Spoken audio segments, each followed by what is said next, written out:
मैं रजनीश कुमार फिर से स्वागत करता हूं आपका आपने YouTube channel Rajneesh competitive math में। आज हम लोग रेशियो का बचा हुआ पार्ट्स करने वाले हैं। इसके बाद एक दो पार्ट और आएगा, उसके बाद रेशियो का चैप्टर खत्म हो जाएगा। इसके साथ आगे जो हम लोग चलेंगे नए चैप्टर के साथ शुरुआत करेंगे। आज का टॉपिक हम लोग रेशियो का कुछ क्वेश्चन लेकर आए हैं जो बहुत ही इंपॉर्टेंट है, बहुत ही कम समय में बहुत ही अच्छा तरीका से बताने वाला हूं। तो शुरू से अंत तक ये वीडियो देखिएगा बिल्कुल, क्योंकि शुरू से अंत तक आपको एक एक चीज इंपॉर्टेंट होगा, एक एक क्वेश्चन इंपॉर्टेंट होगा जो हम लोग देखेंगे अभी। तो चलिए इसी के साथ शुरुआत करते हैं ज्यादा समय ना लेते हुए। पहला नंबर क्वेश्चन आपका है कि दो संख्याएं 5:7 के अनुपात में है।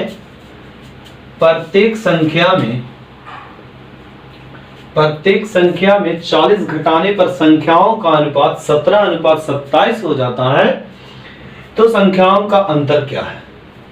ठीक है, तो ये तो क्वेश्चन है कि हम लोग ये सोच सकते हैं यहां से कि प्रत्येक संख्या में 40 घटाने पर, तो बनाने का कई तरीका, ठीक है, लेकिन हम कई तरीका को अभी फोकस ना करके डायरेक्ट ये फोकस करेंगे अभी कि जल्दबाजी में जल्दी क्वेश्चन कैसे किया जा सकता है। जैसे पहला नंबर क्वेश्चन जो है, इसको क्या करना है कि कह रहा है कि 5:7 के अनुपात में कह रहा है प्रत्येक संख्या में 40 घटाने पर, मतलब पहली इस दो संख्या मतलब पहली संख्या इसको मानते हैं, दूसरी संख्या इसको। तो प्रत्येक संख्या में 40 घटाने पर मतलब पहली संख्या में भी 40 घटाने पर और दूसरी संख्या में भी 40 घटाने पर यह अनुपात 17:27 है। मतलब कहीं ना कहीं ये कह रहा है कि पहली संख्या में भी 40 घटाएंगे और दूसरी संख्या में 40, मतलब कि कह सकते हैं कि जितना हम पहली संख्या में घटा रहे हैं उतना ही हम दूसरी संख्या में। तो यहां से ये भी तो तय हो रहा है ना कि इधर का जो अंतर होगा वो इधर के अंतर के बराबर होगा, क्योंकि जितना हम इधर घटा रहे हैं उतना ही उधर भी घटा रहे हैं। यानी कि देख पाते हैं कि यहाँ 12 का डिफरेंस है, यहाँ कितना का 20 का डिफरेंस है, तो बिल्कुल गलत है, क्योंकि हमें क्वेश्चन यही कह रहा है कि पहली संख्या में भी 40 घटाते हैं और दूसरी संख्या में भी 40 घटाते हैं। मतलब कहीं ना कहीं ये हमारे दिमाग कि पहली और दूसरी संख्या का जो डिफरेंस आगे आने वाला है बराबर होना चाहिए, लेकिन ऐसा नहीं है, मतलब हम गलत है। तो ऐसा करने के लिए हम लोग क्या करते हैं, डिफरेंस समान करने के लिए नीचे का अंतर ऊपर से गुना और ऊपर का अंतर नीचे से गुना। तो नीचे का अंतर है 10, ऊपर का अंतर है 2। यानी कि यहां से अगर हम करते हैं तो 10×5 = 50 और 10×7 = 70। ऊपर में 10 से 10×5 = 50, 10×7 = 70 और 2 से करेंगे 17×2 = 34 और 27×2 = 24।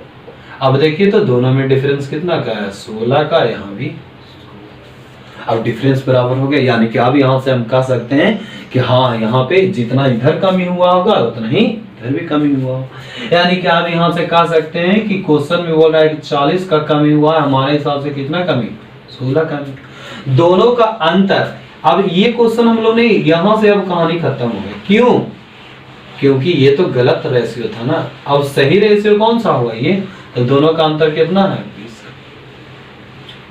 यानी कि दोनों का यहाँ से अंतर हम निकाले 20 का, यानी कि 20 यहाँ से गुना करेंगे तो कितना हो जाएगा, 4×16 = 4×5 = 20, मतलब क्या आंसर हमारा। ये तो एक तरीका। दूसरा तरीका यहां से हम ये कह सकते हैं कि कह रहा है कि 40 घटाने में, प्रत्येक संख्या में क्या कह रहा है, 40 घटाने, यानी कि अंतर हमको निकालने कह रहा है। तो यहां से एक चीज आपको दिखाना है, 5 और 7 का डिफरेंस जो है 2 है और 17 और 27 का डिफरेंस जो है 10। अब 10 को और हम तोड़ सकते हैं 5×10, यानी कि जो आंसर हमको निकालने बोल रहा है वो क्या निकालने वाला है, संख्याओं का अंतर। संख्याओं का अंतर मतलब कहीं ना कहीं हमको 2 से और 10 से गुना करना पड़ेगा। यानी कि पेन फ्री बता रहा है, मतलब कि बिना पेन लगाए कैसे सॉल्व। तो ये कहीं ना कहीं ये हमें कह रहा है कि या तो 2 से गुना करने पर निकल सकता है या तो 10 से गुना करने पर निकल सकता है आंसर, क्योंकि अंतर क्या है, यहाँ 2 का अंतर है, यहाँ 10 का अंतर है, यानी कि 10 को अगर और हम तोड़ेंगे तब 5 दूना 10, यानी कि कहीं ना कहीं हमें 5 और 2 का ये होना चाहिए गुना करने पर। और जो हमको निकालते हैं यहाँ पे, तो आप देख पा रहे होंगे कि जो भी चीज निकालते हैं हमको गुना करना पड़ता है, यानी कि जो भी हमारा आंसर आने वाला है 5 और 2 का मल्टीपल होगा, यानी कि 5 और 2 का मल्टीपल ऐसा कौन सा ऑप्शन होगा जो 5 और 2 का मल्टीपल। तो 5 और 2 का मल्टीपल हमारा सिर्फ एक ही क्वेश्चन आप देख पा रहे होंगे, 18 है जो 2 से कटता है लेकिन 5 से नहीं कटता, 52 2 से कटता है लेकिन 5 से नहीं कटता है, और सी जो है हमारा 2 से भी नहीं कटता है और 5 से भी नहीं कटता है। तो ऑप्शन नंबर डी हमारा करेक्ट आंसर है 50। तो ऐसा मत सोचिएगा सर ऑप्शन क्यों बता रहे, तो ऑप्शन बताने से ये आपको होगा कम से कम समय में कर पाएंगे। अगर ऑप्शन नहीं सीख पा रहे मतलब ऑप्शन दिया ही क्यों है, मतलब हम कहीं ना कहीं यूज कर सकते हैं। इसलिए ये चीज दिमाग में मत रखिए सर ऑप्शन क्यों बना है, तो ऑप्शन से अगर लग गया, अगर आपका चंद सेकंड भी बच रहा है, मतलब आप अगला क्वेश्चन में वो सेकंड का यूज कर सकते हैं। अगर मान लीजिए ये क्वेश्चन को आप इस मेथड से बनाए होते तो हमें कम से कम अगर 30 सेकंड की बचत होता है, तो ये 30 सेकंड किसमें काम देगा, जो आगे वाला क्वेश्चन है। तो ऐसे ऐसे अगर 20-25 क्वेश्चन में अगर 10 में भी ऐसा तुक्का बोल रहे ऐसा अगर कॉन्सेप्ट सेट हो पाता है, तो 10 क्वेश्चन में अगर 30-30 सेकंड हम बचाते हैं तो 10 दिया मतलब 300 सेकंड, यानी कि 300 सेकंड। तो आप समझ पा रहे होंगे कि 300 सेकंड मतलब 60 से करेंगे 5 मिनट, मतलब 5 मिनट हम बचा पा रहे हैं। यानी कि ऐसे ऐसे ये 5 मिनट अगर हम टफ वाले क्वेश्चन में लगाते हैं जिसमें कैलकुलेटिव पार्ट है, उस वाले क्वेश्चन में अगर हम लगाते हैं, तो जहां पे हम 25 में अगर 20 क्वेश्चन सॉल्व कर पा रहे हैं, वहां पे हमारा 23, 24, 25 में 25 भी हो सकता है। तो हमारा कहीं ना कहीं ये चीज फायदेमंद है। तो इस चीज को अप्लाई कीजिए, आप भी सोचिए, हम लोग नहीं बता रहे, आप भी अपने तरीका से सोचिए कि और भी इसका तरीका क्या हो सकता है जो आसान से आसान तरीका में बनाया जा सकता है। अब इसी के साथ अगले क्वेश्चन में चलते हैं। तो अगला क्वेश्चन आपका है, बोर्ड पे लिखा हुआ है अगला क्वेश्चन आपका कि एक विद्यालय में 286 विद्यार्थी हैं, लड़कों और लड़कियों का अनुपात 8:5 है। यदि विद्यालय में 22 लड़कियां और प्रवेश लेती है तो लड़कों का लड़कियों से अनुपात जब 22 प्रवेश कर लेता है। तो सबसे तो कॉन्सेप्ट तरीका हम ये जानते हैं कि 8:5 है, मतलब टोटल विद्यार्थी जो है हमारा 286, और यहाँ पे बॉय और गर्ल्स का अनुपात जो है 8:5 है। यानी कि यहाँ से कह सकते हैं 286 जो है 8×5 13, यानी कि 13 के बराबर।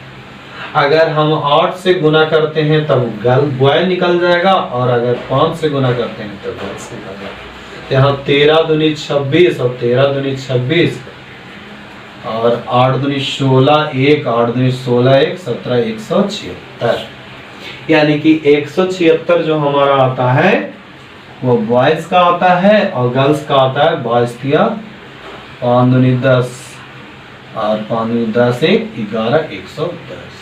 अब गर्ल्स में कितना बढ़ाने कह रहा था, 22 बढ़ाने कह रहा, यानी कि 22 बढ़ाने कह रहा था, मतलब इसमें 22 बढ़ा देंगे इसमें लड़कियों की संख्या में। अब लड़कों की संख्या तो उतना ही रह जाएगा 176, और लड़कियों की संख्या हो जाएगा 22 10 132, यानी कि वो 176 अनुपात 132 को अब रेशियो तोड़ेंगे तो आप देख पा रहे होंगे कि टूटेगा। और क्या टूट सकता है, 8 दूनी 16 8 दूनी 16 6 दूनी 12 6 दूनी 12,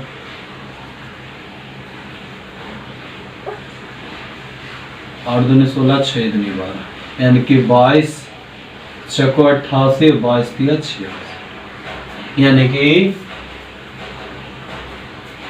यहां से 4:3, यानी क्या समझ। ये तो एक सिंपल तरीका है। दूसरा तरीका हम ये कह सकते हैं यहां से, ये तो आपका सिंपल वे तरीका हो गया जो आप भी शायद जानते भी होंगे और इस तरीका से आप समझ भी पाए होंगे। अगर नहीं जानते तो बहुत ही आसान तरीका से ये समझ पाए होंगे। अब सर इसके अलावा भी इस क्वेश्चन को किया जा सकता है, देखिए कैसे। एक तो सबसे पहला चीज कि कह रहा है 286 टोटल विद्यार्थी, तो हम यहां से कह सकते हैं 8:5 के अनुपात में बॉय और गर्ल्स हैं, तो 8 5 13। अगर 13 से हम भाग देते हैं तब 22 यूनिट, यानी कि 1 यूनिट बराबर 22 कह सकते हैं। 1 यूनिट बराबर क्या कह सकते हैं? 22 कह सकते हैं। यानी कि अब यहां से कह सकते हैं कि 1 यूनिट बराबर 22 हो रहा है। पहले से हमारा 8 यूनिट लड़का था और 5 यूनिट लड़की थी। अब लड़की के 1 यूनिट बराबर 22 हो रहा है, तो लड़की की संख्या कितना बढ़ रहा है? 22 बढ़ रहा है। यानी कि कहीं ना कहीं ये हमें बता रहा है कि 22 जो है 1 यूनिट के बराबर है, तो लड़कियों की संख्या में जो वृद्धि है, गर्ल्स की संख्या में जो वृद्धि है 1 यूनिट बढ़ा, क्योंकि 1 यूनिट बराबर 22 होता है, तो लड़की की संख्या में कितना बढ़ा है? 22 बढ़ा है। तो लड़की में कितना यूनिट बढ़ा है? 1 यूनिट बढ़ा है। तो लड़का में तो कुछ नहीं बढ़ा था, तो 8 ही रहेगा। अब लड़की में है जो 1 यूनिट बढ़ा है, तो 1 जोड़ेंगे इसमें तो कितना हो जाएगा? 6 हो जाएगा। अब यहां से करेंगे तो 4 अनुपात, ये हमारा ये भी बेसिक कॉन्सेप्ट। देखिए इसमें कुछ ट्रिक व्रिक नहीं लगा है, हमें पता है कि 286 है जो 13 के बराबर है, तो 13 से भागा दिए तो 22 के बराबर, यानी कि कहीं ना कहीं 1 यूनिट बराबर 22 है। और लड़कों की संख्या जो है 8 यूनिट है, लड़कियों की संख्या 5 यूनिट है, और लड़कियों की संख्या में 22 की वृद्धि है, तो 1 यूनिट बराबर 22 है। तो यहाँ 1 यूनिट बढ़ाएंगे तो 6 हो जाएगा। अब रेशियो तोड़ेंगे तो 4 अनुपात। ये तो आपका ये तरीका। दूसरा तरीका आप देख सकते हैं कि हमारा ये कह रहा है कि टोटल 200। देखिए एक ही क्वेश्चन को कैसे कैसे बनाया जा सकता है, बस ये थिंकिंग एबिलिटी। हम बोले थे कि एक एक क्वेश्चन इतना इंपॉर्टेंट होगा, एक एक ऐसा तरीका सिखाया जाएगा जो आप पहले से जानते हैं तो अच्छी बात है, नहीं जानते तो आपको बहुत ही अच्छा लगेगा। 286 है। अब यहां से समझिए, कह रहा है कि 22 लड़कियां बढ़ जाती है। अगर हम इसमें 22 बढ़ा दें, 22 बढ़ा दें तो कितना हो जाएगा? 6 2 8 8 2 10 0 1 2 1 3, यानी कि टोटल अब 300। यानी कि जब 22 लड़कियों की संख्या बढ़ने के बाद इसकी संख्या हो जाएगा 308। अब जैसे हम पीछे क्या करते थे, लड़का और लड़की की संख्या निकालने के लिए क्या करते थे? 13 से भाग देने के बाद 8 से गुना करते थे तब लड़का का, और 5 से गुना करते थे तब लड़का। यानी कि कहीं ना कहीं बराबर इसको 8 और 5 13 से भाग देते थे तब पूरा पूरा कटता था, तभी तो बांट पाते थे। यानी कि यहाँ से ये भी तो कह सकते हैं कि आंसर वही होने वाला है जो दोनों के जोड़ने पर उसके सम से 308 डिविजिबल हो, मतलब कि भागा दिया जा सकता। अगर भागा नहीं दिया जा सकता, या तो फिर इसका गुणज होना चाहिए, जो भी आंसर है। तो आप देख रहे हैं कि 12 7 19, 10 7 17, 8 7 15, 4 3। तो आप देखिए 15 से अगर डिविजिबल करते हैं 15 दूनी 30, इससे नहीं कटेगा। 17 से करते हैं 17 एकम 17, ये भी नहीं कटेगा, ये भी नहीं कटेगा। आप देख पा रहे होंगे 7 से डिविजिबल है या नहीं। तो आप 7 से देखिए, 7 चको 28 और 7 चको 28 मतलब 44 है, यानी कि ऑप्शन नंबर डी। तो ये तरीका भी हो सकता है। ये आपका 2 क्वेश्चन का बताया। अब आगे देखते हैं हम लोग, आगे क्वेश्चन देखते हैं। तीसरा चौथा नंबर क्वेश्चन देखेंगे आगे। हमें उम्मीद है कि आप अच्छी तरह से समझ पा रहे हैं। अगर नहीं समझ पा रहे हैं तो वीडियो को बैक करके आप देख सकते हैं, और भी अगर उसके बाद भी कोई प्रॉब्लम आपको आती है, जब नहीं समझ पाते हैं तो कमेंट्स करके आप बता सकते हैं कि प्रॉब्लम कहां पे है। तीसरा नंबर आपका क्वेश्चन है कि एक कॉलेज यूनियन में 48 विद्यार्थी हैं। एक कॉलेज यूनियन में 48 विद्यार्थी,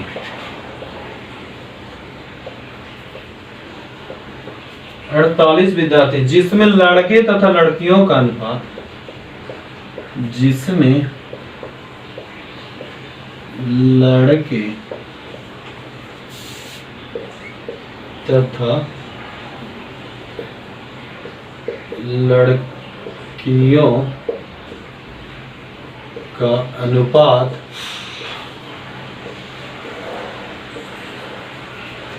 5:3 है। कॉलेज में कितनी और लड़कियां जोड़ी जाएगी या 6:5 हो जाए। कॉलेज में कितनी और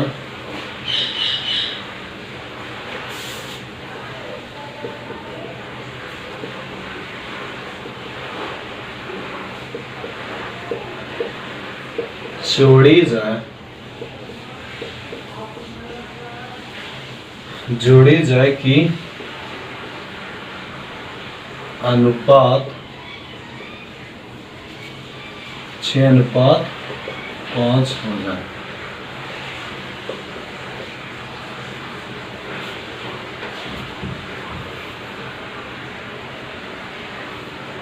ऑप्शन नंबर ए है 6, ऑप्शन नंबर बी है 7, ऑप्शन नंबर सी है 12, ऑप्शन नंबर डी है 17। ये है हमारा क्वेश्चन। अब इस क्वेश्चन को देखते हैं कैसे सॉल्व करते हैं। एक कॉलेज यूनियन में 48 विद्यार्थी हैं जिसमें लड़के तथा लड़कियों का अनुपात 5:3 है। कॉलेज में कितनी और लड़कियां जोड़ी जाए कि अनुपात 6:5 हो जाए। तो इसका सबसे बेसिक तरीका तो यही है कि टोटल 48 है। अब यहां से कह सकते हैं 5:3 है जो बॉयज और गर्ल्स है। अब इसमें कितनी और लड़कियां जोड़ी जाए तो यह अनुपात 6:5 है।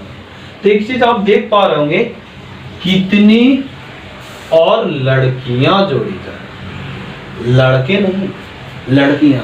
यानी कि आप यहां से कह सकते हैं कि लड़कों की संख्या तो बराबर होना चाहिए। तो देखिए तो यहाँ 5 है, यहाँ 6 है, यानी कि गलत है। तो लड़कों की संख्या बराबर करने के लिए हम देखे हैं रेशियो का पहला और दूसरा नंबर वीडियो आप देखे होंगे कि कोई भी चीज बराबर करने के लिए सिर्फ हम मल्टीप्लिकेशन का यूज करते हैं, मतलब गुना का यूज करते हैं। तो यहाँ देखिए 6 से गुना, यहाँ 5 से गुना करेंगे तो 6×5 = 30, 6×5। अब नया रेशियो तैयार होके आ जाता है 6×5 = 30 अनुपात 6×3 = 18 और 5×6 = 30 अनुपात 5×5 = 50। यानी कि अब यहाँ से बॉयज और गर्ल्स का अनुपात ये हो गया। अब देख पा रहे होंगे कि पहले 18 था, अब 25 हो गया, मतलब 7 जोड़ा गया। अब टोटल संख्या कितना है 48 है।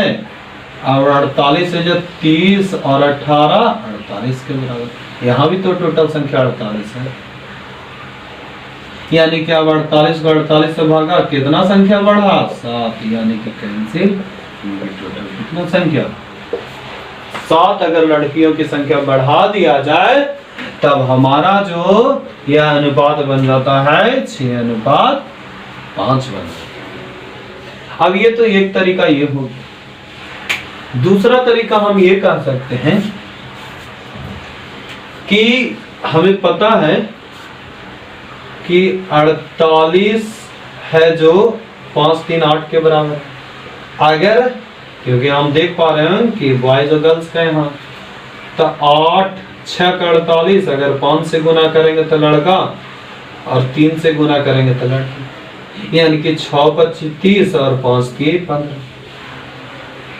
यानी कि अब यहाँ से हम ये कह सकते हैं कि जो लड़कों की संख्या है वह 30 हो गया और लड़कियों की संख्या 15 हो गई। ये दूसरा तरीका बता रहा है, ये पहला तरीका था। सेकंड तरीका बता रहे हैं। अब लड़कों की संख्या तो नहीं ना बदल रहा है, लड़कियों की संख्या बदल रहा है। तो हम देख पा रहे हैं कि दूसरा वाला में जो लड़कों की संख्या का अनुपात जो है वह 6:5 के अनुपात में है।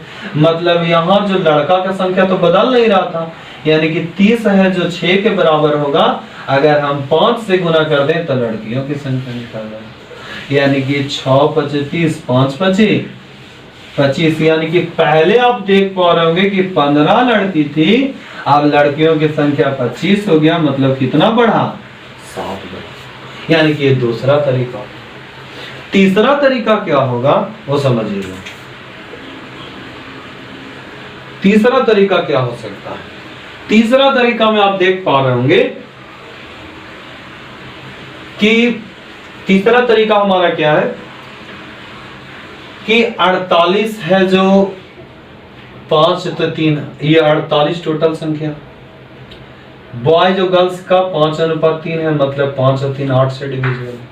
अगर इसको हम 7, मतलब ऐसा कौन सी संख्या इसमें जोड़ दें ताकि जो नया रेशियो बन रहा था 6:5, यानी कि 6 5 11 से डिविजिबल। यानी कि आखिर इसमें क्या जोड़ें जो कि 11 से कटे, क्योंकि यहां से कटने का रूल यही। यानी कि अगर 6 जोड़ते हैं तो 48 और 6 54, यानी कि 11 से नहीं कटेगा। अगर 7 जोड़ते हैं तो 48 और 7 कितना हो जाता है? 55, यानी कि 11 से कटेगा। यानी कि ये होगा। अगर 12 जोड़ते हैं तो ऐसा नहीं होगा, 60 होगा, यानी कि 11 से नहीं कटेगा। डी भी नहीं होगा, ए भी नहीं होगा, ऑप्शन से हम चल सके। तो आपको जो भी तरीका आसान लगे उस तरीके से, क्योंकि तीनों के तीनों तरीका आसान है। ऑप्शन से भी देखें, बेसिक मेथड भी देखें, ट्रिक भी देखें, सारा कुछ इसमें ट्रिक भी है, ट्रिक में भी लगाया जा सकता है। तो ये तरीकाएं कैसे आता है ना कि आप कितना ज्यादा एक चीज को स्टडी कर पाते हो, कितना ज्यादा प्रैक्टिस कर पाते हो। ऐसा कुछ नहीं है कि इसमें कुछ विशेष चीजें लगी हुई है। तो ये चीजें आपको तभी आएगी जब ज्यादा से ज्यादा आप क्वेश्चन कर पाओगे। और ज्यादा से ज्यादा क्वेश्चन करने से ऑटोमेटिक दिमाग में ये चलने लगता है, इसका तरीका ऐसे भी तो कर सकते थे, इसका तरीका ऐसे भी तो कर सकते थे। तो ये चीजें आप भी सीखिए और आप भी बताइए और ज्यादा से ज्यादा शेयर कीजिए ताकि और भी लोग जुड़े और नए नए तरीके सीख पाए।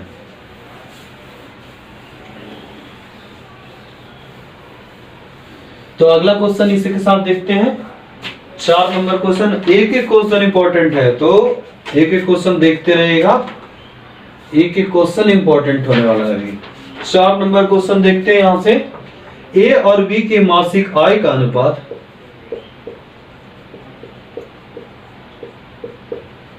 बी की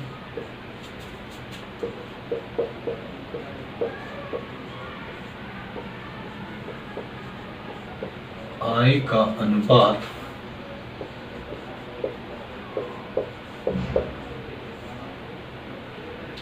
8:5 में,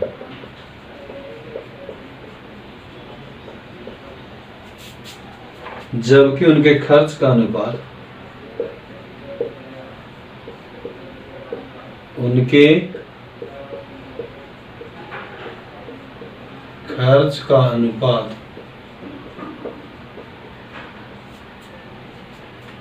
5:3 है।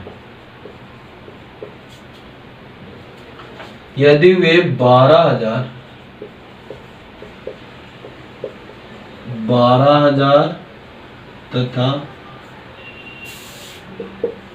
10,000 रुपये मासिक बचाते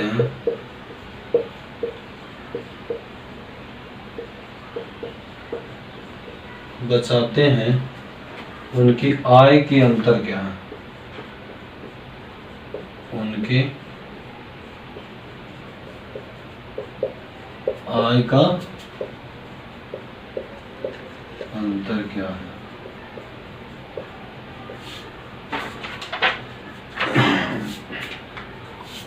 क्वेश्चन है, आप ऑप्शन देख लीजिए, ऑप्शन भी देख लीजिए। ऑप्शन नंबर ए है 52,000, ऑप्शन नंबर बी है 42,000, ऑप्शन नंबर सी है 44,000, ऑप्शन नंबर डी है आपका 46।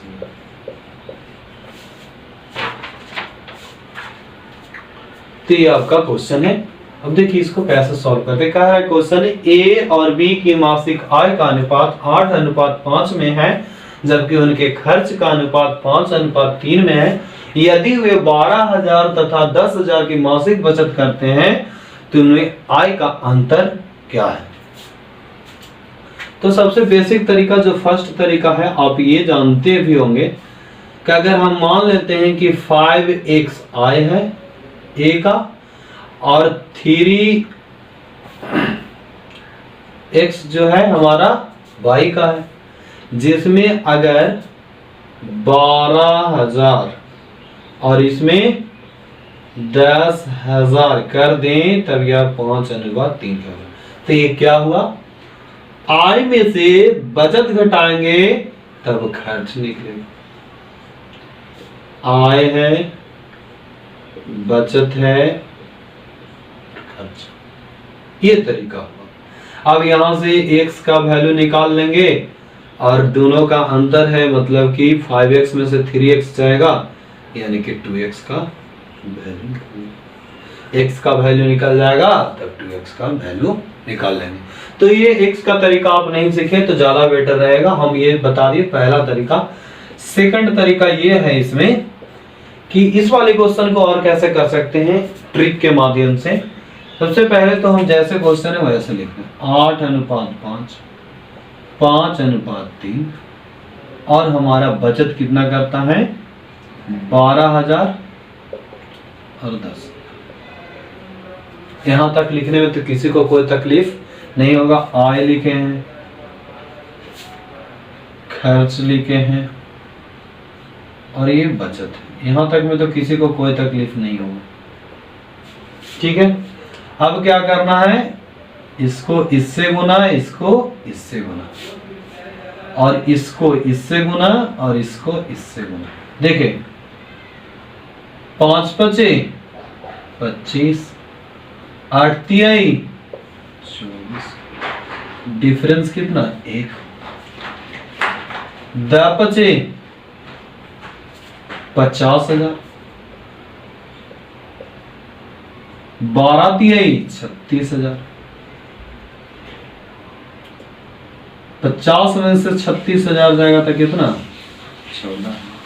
अब अंतर की तुलना अंतर से कर सकते हैं, यानी कि 14,000 जो है 1 के बराबर है। हमको कह रहा है अंतर निकालने के लिए तो कितना, दोनों का अंतर कितना है 2 का अंतर है, आय का अंतर कितना है 2 का, तो 14 तिया 24।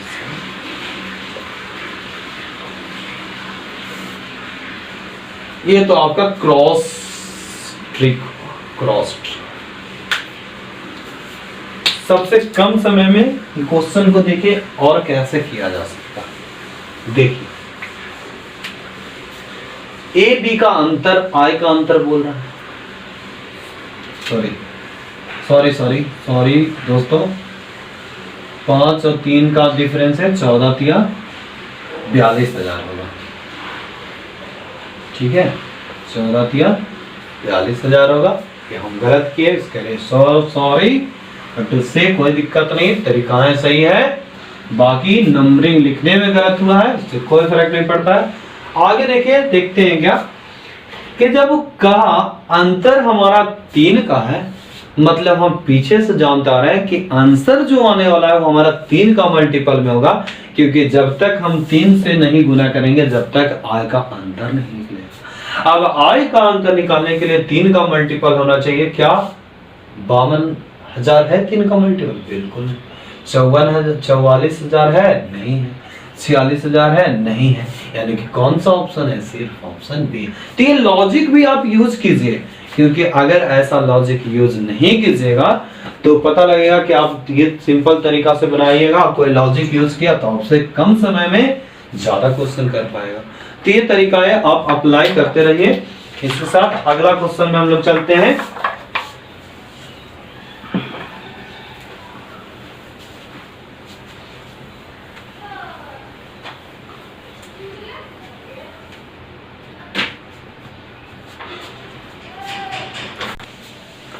तो पीछे हम लोग 4 क्वेश्चन तक देख लिया। आगे क्वेश्चन देखते हैं, 5वां नंबर क्वेश्चन जो देखते हैं हम लोग।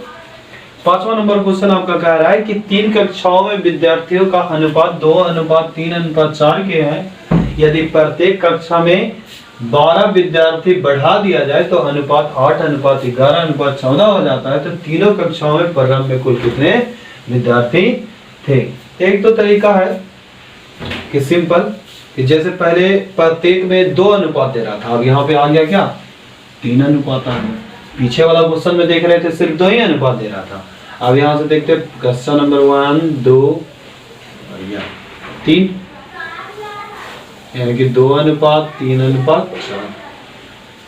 अब प्रत्येक में 12 की वृद्धि हो जाता है, तब यह हो जाता है 8:11:14। यही हो जाता है। यानी कि आप देख पा रहे होंगे प्रत्येक में 12 वृद्धि, जैसे पीछे में हम देख रहे थे प्रत्येक में 40 की कमी, तो समान हो रहा था। तो यहाँ पे देखिए तो 6, 8, यहाँ पे 10, यानी कि समान तो नहीं है। इस चीज को समान करने के लिए नीचे का अंतर ऊपर से गुना और ऊपर का अंतर नीचे से।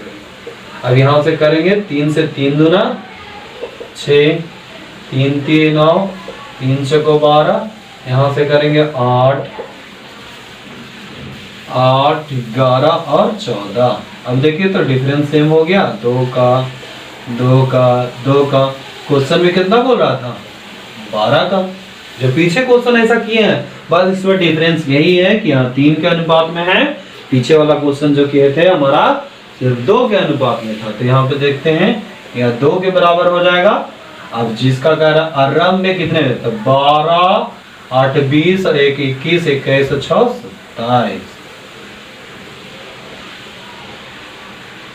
यानी कि 6 7 6 42, 2 4, 6 दूनी 12 और 4 16, मतलब 100। ये तो आपका ये तरीका से आप देख पाए। दूसरा तरीका आप अप्लाई कर, इसको नोट कर लीजिएगा, नोट करना चाहते हैं नोट कर लीजिएगा। दूसरा तरीका आप इसमें देख सकते हैं क्या, कि दूसरा तरीका आपका ये हो सकता है इसमें कि 2:3:4 के अनुपात में दिया हुआ है। 4 3 7 2 9। परिणाम में कह रहा है कि कितने थे, यही कह रहा है। यानी कि परिणाम में हम वो ऑप्शन उठा के चलेंगे, पहला चीज जो 9 से डिविजिबल, यानी कि 4 3 7 2 9, यानी कि ऑप्शन वो होगा। तो 9 9 एकम 9 और यहाँ कितना हो जाएगा 6 2 8 1 9, यानी कि 9 से डिविजिबल है। 9 6 15, यानी कि 9 से डिविजिबल नहीं है, क्योंकि 9 का रूल हमें क्या पता है, सबका योग। अगर 9 से डिविजिबल होगा तो वह संख्या भी, तो 8 1 9, यानी कि ये हो सकता है, 5 4 9 ये हो सकता है, यानी कि कम से कम एक ऑप्शन तो छट गया। अब दूसरा तरीका ये सोचेंगे कि अब वही ऑप्शन हम उठा के चलेंगे, कोई एक ऑप्शन उठा के चलेंगे। जैसे मान लीजिए 162 लेके चलते हैं। अगर 162 में 12 23 36 तीनों क्लास में 12 12 12 का वृद्धि, मतलब कितना 36 का, यानी कि 36 का वृद्धि करने पर, यानी कि 6 2 8, 6 3 9 और हमारा कितना 198, 198 जो है हमारा 8:11:14 जो दिया है, 14 और 8 कितना हो जाएगा 22, 22 11 33, यानी कि यह 33 से डिविजिबल होना चाहिए। अगर ये ऐसा होगा वही हमारा आंसर होगा। तो ये चेक कर लेंगे, इसमें तो चेक करेंगे नहीं, सी में और डी में भी ऐसा। तो देख पा रहे होंगे 33 से 3 कटने वाला है नहीं, सॉरी इसमें 36 जोड़ेंगे तो हमारा कितना हो जाएगा 54 और 4 6 60 और 30 90 हो जाएगा। 36 जोड़ेंगे तो क्या ये कभी 33 से कट पाएगा, नहीं कट पाएगा। इसमें 36 जोड़ेंगे तो 36 जोड़ने पर ये भी नहीं कट पाएगा, यानी कि ऑप्शन नंबर हमारा क्या ए नंबर। ये तो दूसरा तरीका, ये तरीका से, इससे इस तरीका से कॉमन सेंस भी, आपका जो कॉमन सेंस होता है ना, वो चीजें भी डेवलप करेगी। अगर ऐसा आप सोच पाते हैं तो रीजनिंग बहुत जल्दी अच्छा से अच्छा तरीका में आप सोच पाएंगे, क्योंकि ये चीज अगर आप मैथ्स में भी अप्लाई कर रहे हैं, मतलब रीजनिंग के लिए अच्छा सोच पाएंगे, तो ये चीज हुआ कि आप मन में कैलकुलेट करके ये चीजें चेक कर पाएंगे। तो ये 5 नंबर क्वेश्चन देखें। अब अगला नंबर क्वेश्चन 6 नंबर क्वेश्चन आप देखते हैं कि 6 नंबर क्वेश्चन कह रहा है एक डिब्बे में 280 सिक्के हैं, 280 सिक्के हैं, जो कि 1 रुपया 50 पैसा और 25 पैसे के हैं। मान ले एक बॉक्स लेते हैं, ये बॉक्स, इसमें 1 रुपया 50 पैसा और 25 पैसा के कुल 280 सिक्के हैं। कुल कितने हैं? 280 सिक्के हैं। अब ये 280 सिक्के हैं, प्रत्येक प्रकार के सिक्कों का मूल्य 8, 4 और 3। मूल्य का अनुपात कहने का मतलब है कि 1 रुपया वाला 8 रुपया है, 50 पैसा वाला 4 रुपया है और 25 पैसा वाला 3 रुपया। यानी कि यहां से कह सकते हैं 1 रुपया 50 पैसा, 25 पैसा, यह है 8:4:3, यानी कि मूल्य का अनुपात।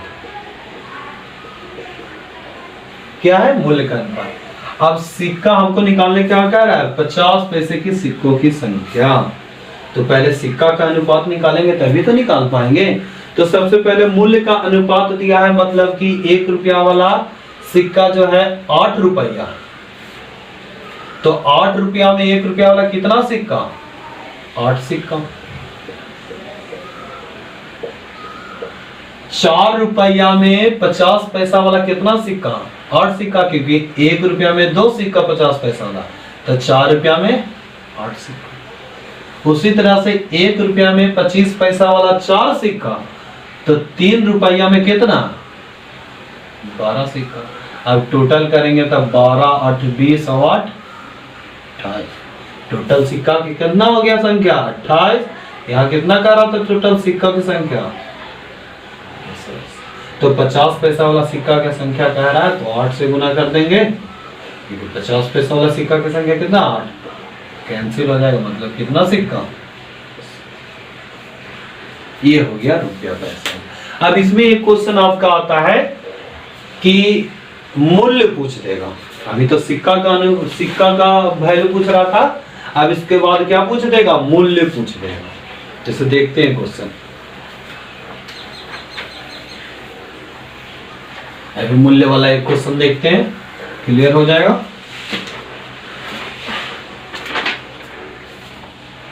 सात नंबर, एक बैग में 1 रुपया 50 पैसा तथा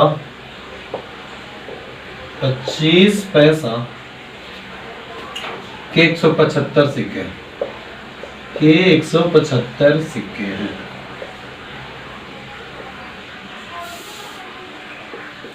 एक 175 सिक्के हैं। यदि प्रत्येक प्रकार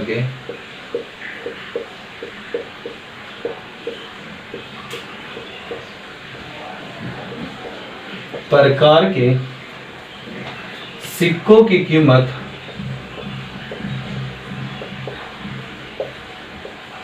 कीमत समान हो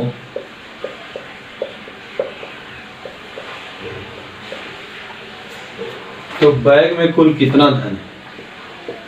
तो बैग में कितना धन है?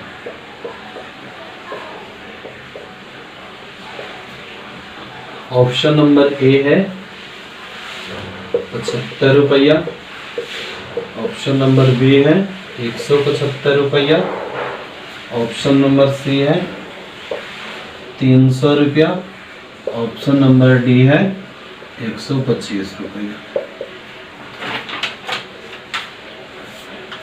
ये आपका हाँ। अब देखिए इसमें एक बैग में 1 रुपया 50 पैसा और 25 पैसा का सिक्का। क्लियर है?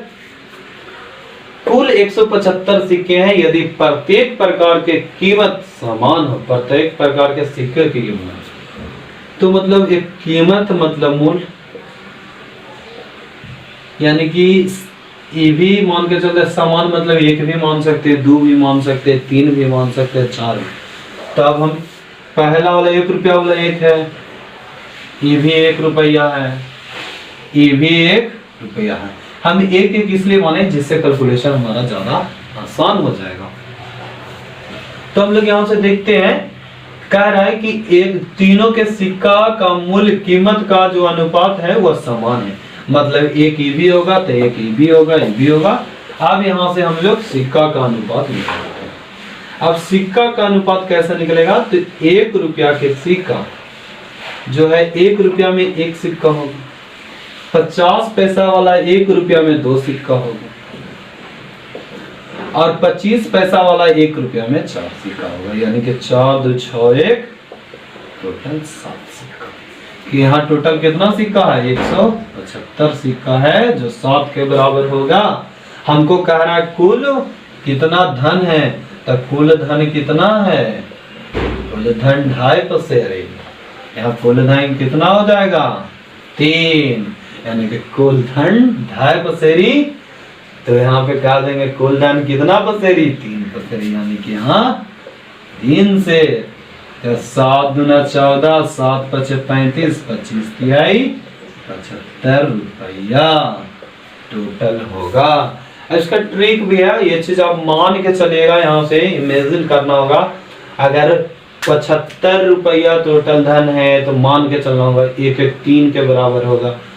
7 5 12 13, 3 5 7 1 8। तो आप देख पा रहे होंगे कि 1 1 हम तीनों को मान के चलेंगे तो 3 हो जाएगा। यानी कि आंसर हमारा वही होगा जो 3 से डिविजिबल होगा। तो 7 5 12 ये हो सकता है, 7 5 12 1 13 ये नहीं होगा, ये हो सकता है, ये कितना होगा? नहीं होगा। तो इस तरह से अनुमान लगाया जा सकता है। इसी तरह से आज का अध्याय यहीं पे समाप्त। फिर से मिलते हैं अगले वीडियो में नए क्वेश्चन के साथ, इंपॉर्टेंट क्वेश्चंस के साथ। और इसी के साथ आप लोग अपना ख्याल रखिए, ध्यान रखिए, घर पे रहिए, सुरक्षित रहिए और शेयर कीजिए, अधिक से अधिक लोगों को जोड़िए और कमेंट्स कीजिए, सब्सक्राइब कीजिए। और इसी के साथ धन्यवाद।